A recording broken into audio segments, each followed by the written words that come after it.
So our mission today is straightforward. We are moving past the surface level clinical definition of CD inflammation in the digestive tract. We're diving deep right into the detailed molecular pathways that cause it. We want to understand the exact mechanisms of failure, which is perfect for you, the learner, if you want to gain that knowledge quickly, but with genuine granular thoroughness. And to truly grasp why current treatments often rely on blocking specific cytokines, or why sometimes even simple things like diet changes have such a profound effect, you have to appreciate these connections. It all starts right at the fundamental blueprint level, our genetics.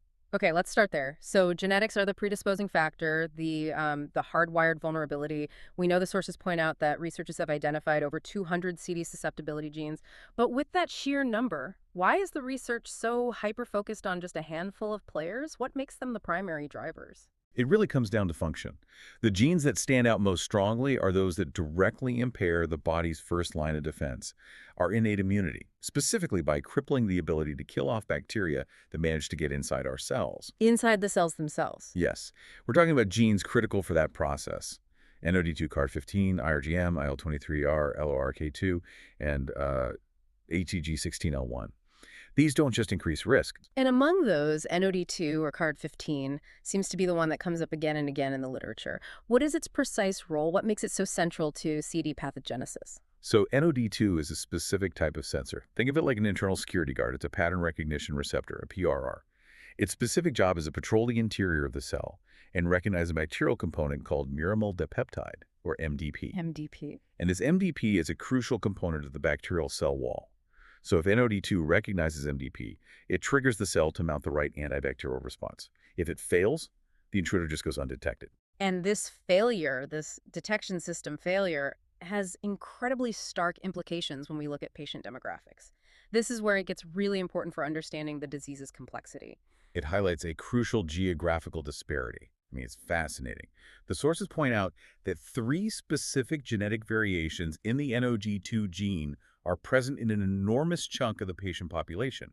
Specifically, 40% of Western patients diagnosed with Crohn's.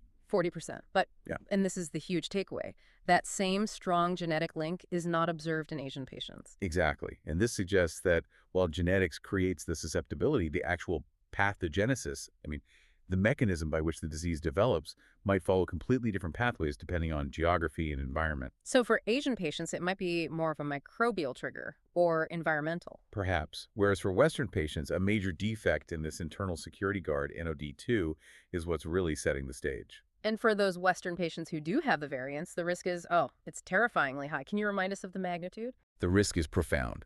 If a person inherits homozygous variants for NOD2, 2 copies of the defective gene, their additional lifetime risk of developing CD jumps. It jumps by a factor of 20 to 40-fold. 20 to 40, that's arguably the strongest genetic predictor we have for CD today. It is. So what's the direct consequence of this broken sensor? What happens? Well, beyond just failing to kick off an immune response, the lack of a functioning NOD2 has a specific architectural consequence on the gut lining itself.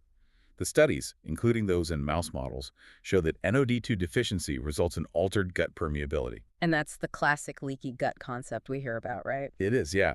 The genetic defect compromises the structural integrity of the intestinal barrier. The tight junctions, which normally keep everything sealed off, become compromised.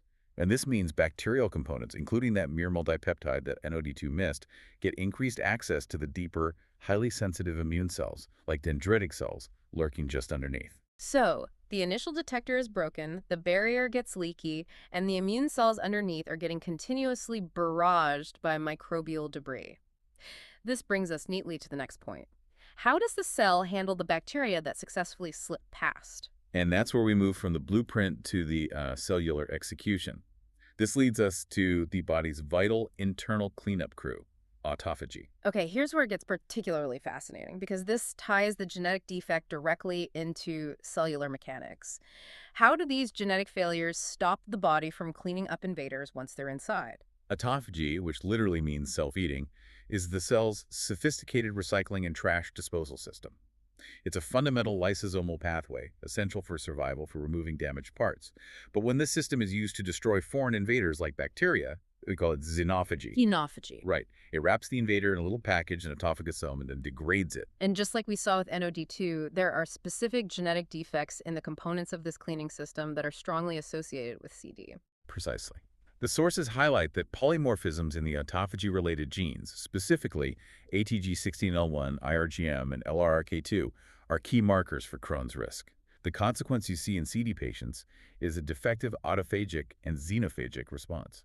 So the invaders get past the security guard. And now, the trash disposal system is too slow or too broken to properly package them up and get rid of them, so the bacteria can just persist inside the cell, creating this chronic, low-level inflammation. And this failure has a very specific and dramatic consequence on the intestinal lining itself, which I imagine impacts our ability to fight off future invasion. It does. It affects these specialized cells called Paneth cells. Okay. These are vital sentinel cells deep in the intestinal crypts. They're like little chemical defense factories. When the autophagy genes, particularly ATG16L1, are defective, it leads to Paneth cell dysfunction. And when Paneth cells fail, they produce severely reduced amounts of antimicrobial peptides, or AMPs. So the AMPs are basically the body's natural, locally produced Antibiotics, exactly. Losing them means losing our first chemical defense line. It's catastrophic. You've lost the physical wall because of NOD2, and now you've lost the chemical defense because of the autophagy defect. And what's crucial is that these two systems aren't independent. They are deeply intertwined. NOD2, our faulty sensor, doesn't just detect MDP. It also helps facilitate xenophagy by binding directly to ATG16L1. It essentially directs the cleanup crew to the location of the bacteria. So a fault in NOD2 is a fault in detection and a fault in deploying the cleanup crew. It's a daisy chain of cellular failure, from detection to degradation to localized defense. Wow. Okay, let's shift focus now from the host's internal mechanics to the environment within. If the wall is breached and the cleanup crew is on strike, what does this all mean for the trillions of bacteria living inside you? This is the third crucial pillar, the gut ecosystem imbalance, or dysbiosis. We know the microbiota is central because the clinical evidence is just so strong. If you divert the fecal stream, meaning you temporarily route the bacterial flow away from an affected area, it often treats the recurrence of CD. So remove the microbial triggers and the inflammation goes down. It subsides, yes. So we know the ecosystem is unbalanced, but what are the specific criminal elements and, I guess, the missing heroes in this gut community? Well, we see a clear, measurable loss of diversity. On the side of the missing heroes, there's a big decrease in Firmicutes, which are generally good bacteria, particularly a species called F-Prausnitzii. And on the side of the criminals, we see a major increase in Enterobacteriaceae, especially certain destructive strains of E. coli. Let's focus on those E. coli. The sources call them AIEC, adherents and invasive E. coli. This is clearly not your average gut flora. How is this strain uniquely adapted to wreak havoc in a Crohn's environment? AIEC is a highly sophisticated invader. It uses these specialized grappling hooks called type I pili to attach firmly to the ileal epithelial cells. And critically, it interacts with a receptor on our own cells called CACAM6, which is actually overexpressed in the guts of Crohn's patients. So it's leveraging the host's own pathology against them. It is. This receptor acts almost like a welcome mat, allowing the AIEC to adhere and then invade the epithelial layer, triggering immediate, localized inflammation. But why is it so hard for the immune system to just eliminate it once it's inside? Because AIEC has also evolved to resist elimination. Once it invades, it demonstrates resistance to phagocytosis. That's the process where immune cells try to engulf and destroy it. It survives and thrives inside the very immune cells that are meant to kill it. Wow. And what's more, its presence leads to this immense persistent inflammatory response by causing host cells to release massive amounts of TNF-α, a really potent pro-inflammatory cytokine. It's an expert at hiding and setting fire to the surrounding tissue. And it's not just bacteria. The sources broaden the picture to include the whole ecosystem, the fungi and the viruses. That's vital context, yes.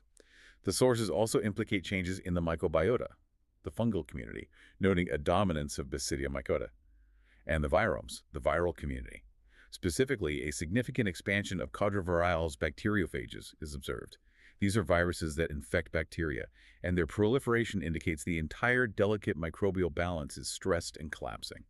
So we've now established these three cascading failures: the genetic susceptibility, the compromise barrier, and the specific microbial invaders.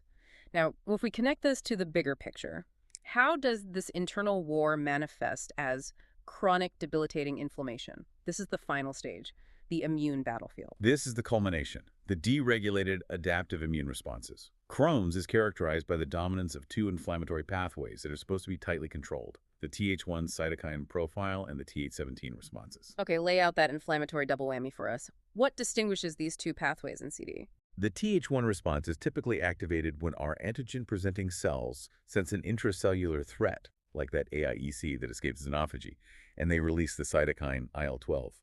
This drives the T helper 1 response, which then floods the system with IFN-γ and TNF-α. But at the same time, the Th17 pathway is running rampant, driven by increased levels of IL-23 and IL-17 in CD patients. And Th17 cells are potent inflammatories, secreting IL-17, IL-32, and again, more TNF-α. Wait a minute, these systems are both designed to fight infection, but I thought they were normally antagonistic. They're supposed to suppress each other, aren't they? They should be mutually exclusive. A strong IFN-γ, the Th1 response, usually suppresses IL-17, the Th17 response, and vice versa. The pathology of Crohn's, as shown in our sources, is that both pathways are dramatically and simultaneously upregulated. So the normal checks and balances are just gone. Completely overridden. We see a clear pattern of increased inflammatory markers across the board. IL-1 beta, TNF, IFN-γ, IL-17 compared to a healthy control. It's like having two separate fire hoses aimed at the same spot, and neither one knows how to shut off. And if the immune system is stuck in this hyperactivated loop, does the system have a natural break? And is that break also failing? It absolutely does, and yes, it is also defective. The critical break comes from Treg cells, toll-like receptor-expressing regulatory T cells. These cells are supposed to secrete calming signals like TGF-beta to suppress inflammation and tell the immune system that the threat is neutralized. But when all those initial processes fail, when the barrier is leaky and the microbial debris keeps hitting the underlying cells, the development and function of these Treg cells are impaired. So you lose the off switch. You lose the brake. Oh. And that means the Th1 and Th17 responses run indefinitely, maintaining the chronic, persistent inflammation that defines Crohn's disease. Wow. So we've just traced the entire complex path of Crohn's, starting with a tiny genetic variation in a cell detector, leading to systemic failures in cellular trash disposal, which allows specific nasty microbes to thrive, and finally just collapsing the body's entire immune regulatory system. It's a massive process of cascading vulnerabilities. The genetic susceptibility, often centered on NOD2, compromises the innate immune system and makes the gut wall leaky. Yeah. This allows sophisticated invaders like AIEC to establish themselves because the autophagy cleanup system is also broken. This persistent threat then drives the adaptive immune system into a state of perpetual warfare, with the destructive dominance of the Th1 and Th17 responses, which are not being controlled by those defective Treg cells. The knowledge we've unpacked here demonstrates exactly why CD is so resistant to simple treatments, and why therapeutic strategies have to be so hyper-targeted, often requiring agents to block specific cytokines like TNF, IL-12, or IL-23. You now hold a comprehensive understanding of the molecular why behind CD, not just the clinical what. And this incredible level of molecular specificity brings us to our final thought. It raises a really important question. Given the granular detail we now have, from the genetic defects, like NOD2 prevalence being localized to Western patients, to the precise microbial imbalances, like the decrease in F. prosnitzi, how close are we to achieving truly personalized preventative interventions for Crohn's disease, based solely on an individual's unique genetic and microbial signature?